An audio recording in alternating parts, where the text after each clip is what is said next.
हमारी एपिसोड की शुरुआत में जोजो की टीम इनियाबा समेत कराची के शहर में पहुंच जाती। यूं ही वो एक डोनर कबाब की दुकान के आगे से गुजरते और उसे देखते ही जोसेफ जोस्टार के मुंह में पानी आ जाता। तो जोसेफ जोस्टार 5 डोनर कबाब का ऑर्डर देता तो दुकानदार कहता 1000 येन। जो अक्सर दूर से आए होते हैं उनके साथ हमेशा धोखा ही होता है। तो इस बार भी जोसेफ जोस्टार के साथ वही हो रहा है, जिसपे जोस्टार पहले से ही समझ जाता। तो ऐसे के लिए ज्यादा बेहतर है एक जोरदार हंसी के साथ बोलना, तुम तो कुछ ज्यादा ही आगे जा रहे हो। फिर वो सेलर भी तुम्हें आगे से टेस्ट करेगा, तो तुम बताओ कितने का होगा ये। तो जोसेफ जोस्टार कहता है 250 येन। जिसके बाद सेलर भी ये टेक्निक का इस्तेमाल करेगा। वो हंसते हुए कहेगा ये तो कुछ ज्यादा ही कम कर दिया है। और यूं ही एक लंबी चौड़ी बहस के बाद जिसके आखिर में वो लगभग 400 प्राइस पे मान ही जाता, मगर अभी भी दुकानदार ने उसे काफी महंगा बेचा होता है। 5 डॉलर कबाब असल में वो 150 येन का बेचता है। इसके बाद जोसेफ जोस्टार खरीद के जाने लगता, मगर जब वो अपने कैरेज की तरफ बढ़ा होता है तो वो देखता है इनियाबा को होश आ गई है। इसी में जोसेफ जोस्टार सबको खबरदार कर देता, मगर वो बूढ़ी औरत काफी डरी होती और वो कहती मैंने इन्हें कुछ नहीं बताया, आखिर तुम यहाँ पे क्या कर रहे हो। असल में वो डॉलर कबाब वाले की बात कर रही है जिसने ये कबाब बेचे। वो दियो का चमचा है जिसने अपनी असली पहचान छुपाई होती। इसी में इनियाबा के मुंह से टेंटिकल्स निकलती, तभी इसकी वजह से पूरा कैरेज टूट जाता और वो शख्स कहता लॉर्ड दियो किसी पे भरोसा नहीं करता और इस बुढ़िया के बाद तुम चारों की बारी है। और वो कबाब बेचने वाला कहता है तुम मुझे डैन ऑफ स्टील बुला सकते हो और मेरा स्टैंड का कार्ड रिप्रेजेंट करता है लवर्स। और जोजो की पूरी टीम नोटिस करती है कि जो टेंटिकल्स है वो कोई स्टैंड नहीं, ये बिल्कुल असली है।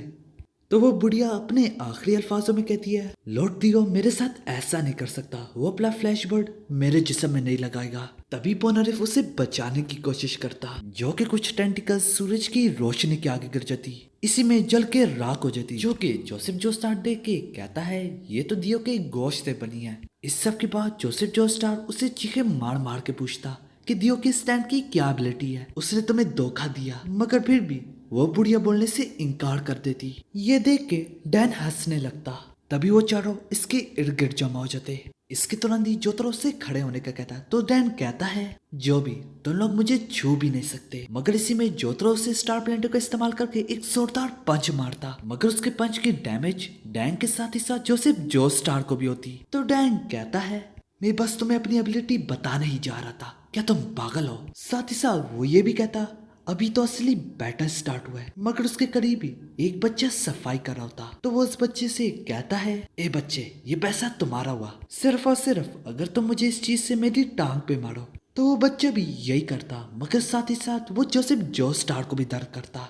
फिर डैन कहने लगता मेरा स्टैंड तुम्हारे जिस्म के अंदर है, जब भी इनियाबा का मैंने कत्ल किया था उसी वक्त वो तुम्हारे कान से तुम्हारे दिमाग में चला गया और कहीं जोसेफ जोस्टार के कान के बहुत गहराइयों में। इसका स्टैंड इसके यूजर के साथ कनेक्ट है, अगर छोटे से छोटा स्क्रैच भी इसके यूजर पे आए तो वो उसके स्टैंड को भी महसूस होगा, तो वो उसके दिमाग की गहराइयों में गुस्से से इधर उधर जाने लगेगा और वही दर्द तुम्हें उसी जगह होगा जहाँ पे मुझे होगा, जो कि मेरी स्टैंड की वजह से होगा। साथ ही साथ वो ये भी बताता मुझे जो चोट लगेगी उससे दुगना दर्द तुम्हें होगा। तभी वो दोबारा से कहता तुम में से कोई भी मेरी तरफ फिंगर भी नहीं टच करेगा। साथ ही साथ मेरा लवर स्टैंड फ्लैश बर्ड भी तुम्हारे दिमाग में ले गया है, बिल्कुल इनियाबा की तरह वो तुम्हारे दिमाग में बड़ा होगा और तबाही मचाएगा। पर लवर स्टैंड की फिजिकल स्ट्रेंथ बहुत कम है, यहाँ तक छोटी सी छोटी चीज को हिला भी नहीं सकता, जो कि उसे दुनिया का सबसे कमजोर स्टैंड बनाता है। पर उसकी एबिलिटी बहुत खतरनाक है अगर वो किसी के जिस्म में चला जाए। इसी में डैन हाथों से क्रैक निकालने लगता, जो कि जोसेफ जोस्टार को भी महसूस होते और उसकी हड्डियां भी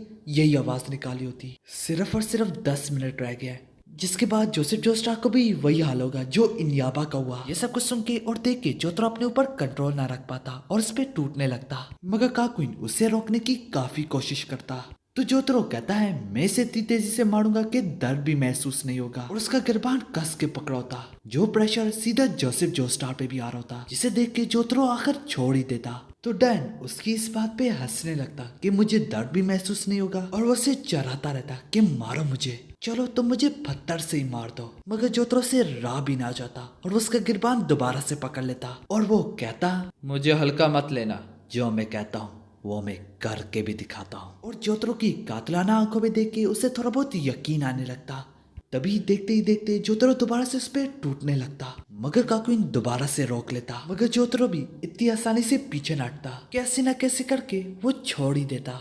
तभी डैन उसे उसी पत्थर से टूट पड़ता और जोतरो को यूं मार खाते हुए देख के जोसेफ जोस्टार को यकीन न आता कि वो मेरे लिए मार खा रहा है, मगर साथ ही साथ जोसेफ जोस्टार की पुरानी यादें भी ताजा हो जाती जब भी पिलर मैन ने उसके अंदर अपनी रिंग्स छोड़ दी थी, poison rings. Phantom blood part 2। उसे याद करके जोसेफ जोस्टार समझ जाता उसने क्या करना है। तभी वो काकुइन की तरफ देखता है और काकुइन भी समझ जाता, जिसपे दोनों वहां से भाग जाते। तभी पोनारिफ भी उनके पीछे आने लगता तो काकुइन कहता है, जोतरो उसे अपने ग्रैंडपा से दूरी रखना। तो डैन समझता है कि ये लोग मेरे और अपने बीच में फासला करे ताकि मेरा स्टैंड गायब हो जाए, मगर असल में ऐसा बिल्कुल ना होता। तो डैन कहता, मेरा स्टैंड जरूर फिजिकल वीक है, पर उसकी रेंज सारे स्टैंड से बढ़ के है। इसके बाद जोतरो भी खड़ा हो जाता और खड़े होके कहता, इंतजार करो, वो वक्त आएगा जिसमें मैं तुम्हारी धुलाई करूंगा। तो डैंग कहता है, वैसे भी तुम मेरे करीब हो गए, चलो मैं तुम्हारा वॉलेट इस्तेमाल करता हूँ। दूसरी तरफ यूं ही भागते भागते वो लोग एक इलेक्ट्रॉनिक स्टोर आ जाते जहाँ पे टीवी पड़े होते। तो पोनारिफ कहता है, आखिर इधर ही क्यों रुक गए। ये सुनते ही जोसेफ जोस्टार कहने लगता, तुम्हें क्या लगता है हम वैसे भाग रहे थे?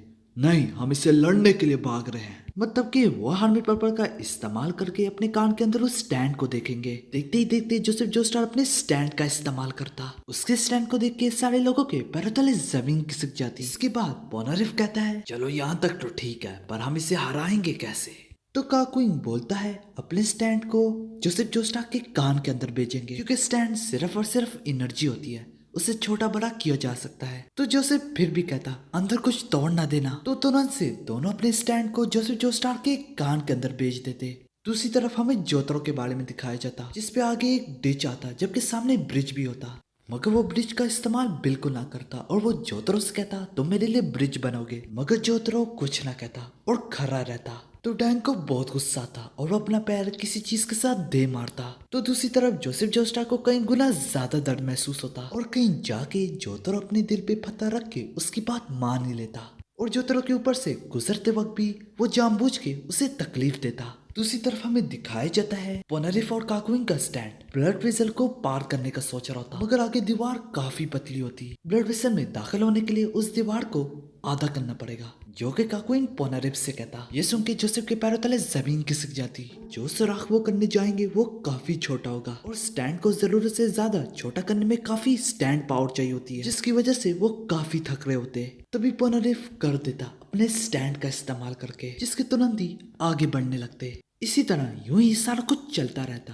देखते ही देखते हमारी एपिसोड खत्म हो जाती।